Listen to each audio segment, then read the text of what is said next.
All right, everyone. So that was Sonic Adventure DX, and I hope you liked it, and I hope you liked my resubbing of it. I thought that was a fun little thing to do. I didn't want to talk over the title music, which is really unusually loud, and even this music here is a little loud, but hopefully you can hear me. But yeah, I think it was a fun little game. It's definitely a game that has a lot of flaws, and you can kind of tell. You can kind of tell, like, when they made this, they didn't know entirely what they wanted out of a 3D Sonic game. I mean, there was a 3D Sonic game before this, but this was, like, their first, like, next-gen Dreamcast Sonic game.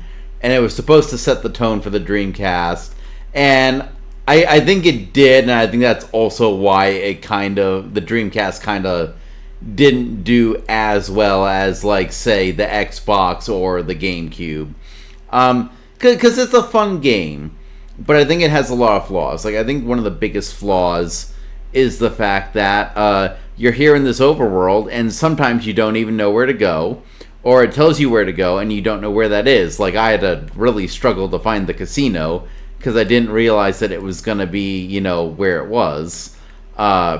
And then there's things like Big Story is so wasted. When I saw Big the Cat, my first impression was going to be, okay, this is a character who's going to be all about, like, he's super strong and he can, like, lift boulders and move objects that would otherwise block the other characters. And that was not the case. And then it just ended up being this fishing minigame that you don't even get the mechanics to explain, so you kind of have to either trial and error it, or you have to look it up, which, when this game came out, like, the internet was not what it was now, not by a long shot. So it's like, you were not going to be able to look that up. You would have to rely on someone else who has already done it, or you would have to put in way more time than is fun trying to figure it out. Amy's story was okay, but again, there was a lot of wasted potential. Like, her thing is that she has a hammer, and she hits things with the hammer. And then it kind of becomes silly when her entire levels are, run from this robot while you're fighting other robots. Like, she still has her hammer. And at no point does she think, I can hit this robot chasing me with my hammer. Which, again, is just kind of silly. It's like, she had that ability the whole time. Like, nothing actually changed. And even her spin attack that she got in the game was, like, entirely useless. I don't think I used that a single time during that final boss fight. And so those two characters especially feel entirely wasted.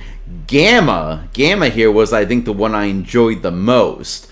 Just because it was so different from Sonic or Knuckles or Tails.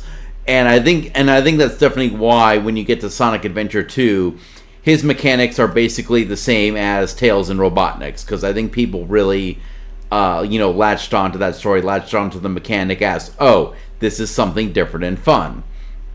But otherwise, like, it's not a terrible game, but it's a very flawed game. Sonic Adventure 2 is definitely the superior one. I'm really glad that, and you can really tell, that they fixed a lot of the problems in this one in Sonic Adventure 2. Like, one of the problems that you might have seen with the Supersonic one is that, like, okay, you go into the vision, you cross the bridge, you get a cutscene. The cutscene stops for a couple seconds, and then you get another cutscene. And then you walk like 2-3 feet to where Tikal is, and then you get a cutscene. And then you walk up the steps for like a whole 3 seconds, and then you get another cutscene. And it's like, just make that one cutscene. Don't make players just go from one point to another just for a different cutscene. It's one thing if there was something to do in between those cutscenes. There isn't. Walking the 2 feet is not worth it, the gameplay. Just have the cutscene continue.